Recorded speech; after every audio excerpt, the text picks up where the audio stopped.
Hello friends, welcome to संकल्प the education society. मैं चांद कुरैशी स्वागत करता हूं आप सभी का एक बार फिर आपके अपने चैनल पर। और जैसा कि आप सभी को पता है कि हमारी ये एनसीईआरटी सीरीज चल रही है जिसमें हम क्लास 6 के हिस्ट्री के कुछ चैप्टर्स के बारे में डिस्कशन कर रहे हैं। और आज का जो चैप्टर है हमारा वो काफ़ी मजेदार होने वाला है। और आज हम जो पढ़ेंगे वो है चैप्टर नंबर 4, क्या बताती है हमें किताबें और खबरें। तो दोस्तों, ज़्यादा समय खराब ना करते हुए चलिए आइए आप और हम मिलकर शुरू करते हैं। दुनिया के प्राचीनतम ग्रंथों में एक वेद 4 है। आपको पता है इतिहास जानने में वेदों की एक महत्वपूर्ण भूमिका है। और वेद हमारे पास कितने हैं? 4। ऋग्वेद, सामवेद, यजुर्वेद तथा अथर्ववेद। सबसे पुराना वेद है ऋग्वेद, जिसकी रचना लगभग 3500 साल पहले हुई। ऋग्वेद में 1000 से ज्यादा प्रार्थनाएं हैं जिन्हें सूक्त कहा गया है। ध्यान रखिएगा दोस्तों कि ऋग्वेद में 1000 से ज्यादा प्रार्थनाएं हैं जिन्हें क्या कहा गया है? सूक्त। सूक्त का मतलब है अच्छी तरह से बोला गया। ठीक है। ये विभिन्न देवी देवताओं की स्तुति स्तुति माने उनको याद करने में, उनका ध्यान लगाने में रचे गए हैं। इनमें से 3 देवता बहुत ज्यादा महत्वपूर्ण है: अग्नि, इंद्र और सोम। अग्नि जो है वो जो कि आग के देवता है, इंद्र युद्ध के देवता है, और सोम क्या है? सोम एक पौधा है जिससे एक खास पेय माने पीने का पदार्थ बनाया जाता था। वैदिक प्रार्थनाओं की जो रचना है वो ऋषियों ने की थी।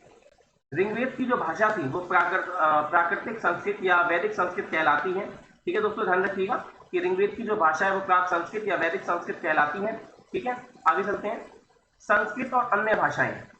संस्कृत भाषा जो है वो भाषा भारोपीय यानी कि भारत और यूरोपीय भाषा परिवार का क्या रही है?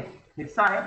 ठीक है। और आपको इसमें यह भी पता होगा कि कई सारे जो इंग्लिश वर्ड है वो हिंदी संस्कृत से ही निकले हैं। जैसे मातृ है, संस्कृत का वर्ड है।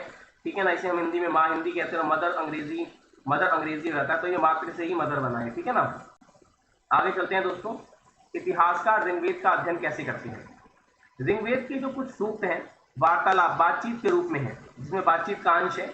विश्वामित्र नामक ऋषि और देवियों के रूप में पूजित 2 नदियों व्यास और सतलुज के बीच यह संवाद बातचीत एक ऐसे ही सूक्त का अंश है जिसमें ये दोनों क्या कर रहे हैं? बात कर रहे हैं। ठीक है ना। आगे चलते हैं दोस्तों। यहाँ पे इसको भी मैंने अंडरलाइन किया हुआ है। ऋग्वेद की पांडुलिपि का ये एक पन्ना है। भुर्ज वृक्ष की छाल पर लिखी है पांडुलिपि कश्मीर में पाई गई थी। लगभग 150 वर्ष पहले ऋग्वेद को सबसे पहली बार छापने के लिए इसका उपयोग किया गया था। भुर्ज नामक पेड़ को जो छाल थी उसको सबसे पहले जो 150 साल पहले ऋग्वेद को छापा गया था तो इसका यूज किया गया था। इसी पांडुलिपि को देखकर अंग्रेजी अनुवाद तैयार हुआ। यह पांडुलिपि पुणे महाराष्ट्र के एक पुस्तकालय में सुरक्षित है। ठीक है ना। आगे चलते हैं दोस्तों। ऋग्वेद की प्रार्थनाओं में अन्य दूसरी नदियों में खासकर सरस्वती, सिंधु और उसकी सहायक नदियों का भी जिक्र है। गंगा और यमुना का उल्लेख सिर्फ एक बार हुआ है। आपको पता होगा सरस्वती जो है काफी पवित्र नदी मानी जाती थी ऋग्वेद के टाइम पे। ठीक है ना। आगे चलते हैं।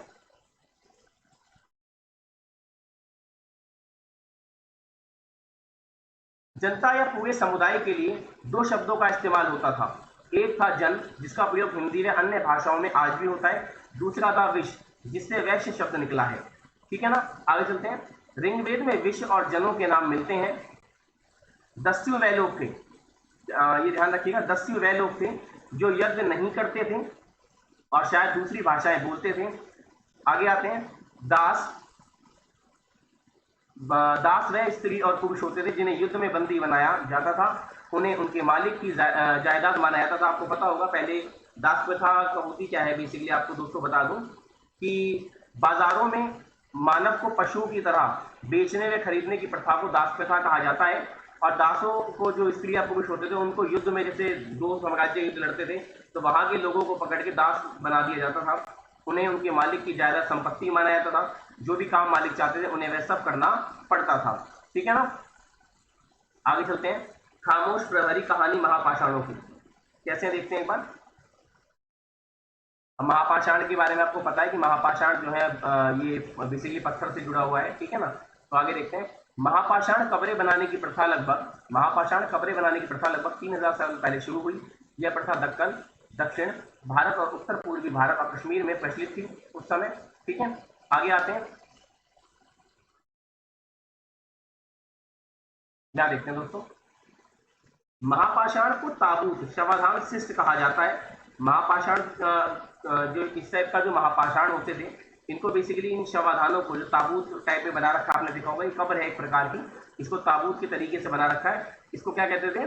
सिस्ट कहते थे, ठीक है ना। मैं इसको पूरा पढ़ देता हूँ। यहाँ दिखाए गए सिस्ट में एक फोर्थ हॉल बड़ा सुगाख है जो शायद पत्थरों से बने हुए कमरे में जाने का एक क्या था, रास्ता था, ठीक है ना। तो ये हॉल है जो कि इस कमरे में जाने का रास्ता था। ये महापाषाण टाइम का है, ठीक है ना। एक कब्र का रूप है अगर ऊपर से देखा जाए तो इसको। तो इस गड्ढे के जो गड्ढा दिख रहा है आपको, यहाँ से लोग इसमें कमरे में अंदर जाया करते थे, ठीक है ना। आगे देखते हैं। मृतकों को खास किस्म के मिट्टी के बर्तनों के साथ दफनाया जाता था, जिन्हें काले लाल मिट्टी के बर्तनों ब्लैक एंड रेड वेयर के नाम से जाना जाता है। इनके साथ ही मिले हैं लोहे के औजार और हथियार, घोड़ों के कंकाल और सामान तथा पत्थर के सोने के गहने भी जो है वहां से प्राप्त हुए हैं, ठीक है। आगे चलते हैं दोस्तों। लोगों की सामाजिक असमानताओं के बारे में पता करना। ब्रह्मागिरी, यहाँ एक व्यक्ति की कब्र में 33 सोने के मनके और शंख पाए गए हैं। ये इंपॉर्टेंट है, यहाँ ध्यान रखिएगा कि ब्रह्मगिरी जो प्लेस है वहां पे व्यक्ति की कब्र में 33 सोने के मनके और शंख पाए गए हैं, ठीक है। आगे चलते हैं। इनाम गांव के एक विशिष्ट व्यक्ति की कब्र। जो इनाम गांव है दोस्तों, यह भीमा की सहायक नदी घोड़ के किनारे एक जगह है। इस जगह पर 3600 से 2700 साल पहले लोग रहते थे। यहाँ वयस्क लोगों के जो वयस्क लोग थे उनको गड्ढे में सीधा लिटा कर दफनाया जाता था। उनका सिर उत्तर की ओर होता था। ये क्वेश्चन बहुत इंपॉर्टेंट पूछता है कि किस जगह पे वयस्क आदमी को जब दफनाते थे तो उनका सिर उत्तर की ओर होता था। तो ये इनाम गांव सी जगह। कई बार उन्हें घर के अंदर ही दफनाया जाता था। ऐसे बर्तन जिनमें शायद खाना और पानी हो दफनाए गए शव के पास रख दिए जाते थे। एक आदमी को 5 कमरों वाले मकान के आंगन में 4 पैरों वाले मिट्टी के एक घड़े से संदूक में दफनाया गया था। बस्ती के बीच में बसा यह घर गांव के सबसे बड़े घरों में एक था। इस घर में एक अनाज का गोदाम भी था। शव के पैर मुड़े हुए थे। जो बेसिकली शव को लिटाते होंगे तो उसके पैर क्या होते थे, मोड़ देते थे, ठीक है ना। आगे चलते हैं दोस्तों। क्या बताते हैं हमें कंकालों के अध्ययन। आज से लगभग 2000 साल पहले चरक नाम के प्रसिद्ध वैद्य हुए थे। उन्होंने चिकित्सा शास्त्र में चरक संहिता नाम की किताब लिखी। ये क्वेश्चन ज्यादा पूछता है कि चरक द्वारा रचित कौन सा ग्रंथ है, तो चरक ने रची थी चरक संहिता, ठीक है, ध्यान रखना। आगे देखते हैं। वह कहते हैं कि मनुष्य के शरीर में 360 ग्रंथियां होती हैं। यह आधुनिक शरीर रचना विज्ञान की 206 ग्रंथियों से काफी ज्यादा है। हड्डियों से जो हड्डियां वगैरह है वो ये, ठीक है ना। चरक ने अपनी गिनती में दांत, हड्डियों के जोड़ और कॉर्टिलेज को जोड़कर यह संख्या टोटल जो है सब चीजों को जोड़ के बताई थी। आगे आते हैं। इनाम गांव के लोगों के काम धंधे। इनाम गांव में पुरातात्विकों यानी इतिहासकारों को गेहूं, जौ, चावल, दाल, बाजरा, मटर और तिल के बीज मिले हैं। कई, ये ध्यान रखिएगा, ये जो अनाज के बीज हैं कहाँ से मिले, इनाम गांव से मिले हैं। कई जानवरों की हड्डियां भी मिली हैं। कई हड्डियों पर काटने के निशान से यह अंदाजा होता है कि ये लोग इन्हें खाते होंगे। गाय, बैल, भैंस, बकरी, भेड़, कुत्ता, घोड़ा, गधा, सुअर, सांबर, चितकबरा, हिरण, कृष्ण मृग, खरहा, नेवला, चिड़िया, घड़ियाल, कछुआ, केकड़ा और मछलियों की हड्डियां भी पाई गई हैं। ऐसे साक्ष्य मिले हैं कि बेर, आंवला, जामुन, खजूर और कई तरह की रसबरियां एकत्र की जाती थी। यहाँ पर इकट्ठा करते थे भोजन को एक तरीके से, ठीक है दोस्तों। आगे देखते हैं। और यहाँ पे कुछ इंपॉर्टेंट डेट्स वगैरह दे रखी है कि वेदों की रचना का प्रारंभ जो है लगभग 3500 साल पहले हुआ। महापाषाणों के निर्माण की शुरुआत लगभग 3000 साल पहले हुई।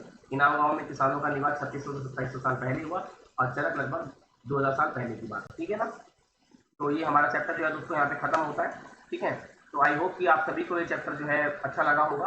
काफ़ी जल्दी में मैंने इसको खत्म किया, काफ़ी जल्दी में मैंने इसको बता दिया है। इसके बारे में जो इंपॉर्टेंट फैक्ट्स है वो मैंने इसमें आपको बता दिए। और जो अगली वीडियो में मैं जल्दी आप सभी के बीच में लेके आऊँगा, तब तक के लिए आप इस वीडियो को देखिए। जो इंपॉर्टेंट चीज़ें हैं इसको आप नोट कीजिए। तो दोस्तों आज के लिए इतना ही, मिलते हैं अगली वीडियो में। तब तक के लिए धन्यवाद।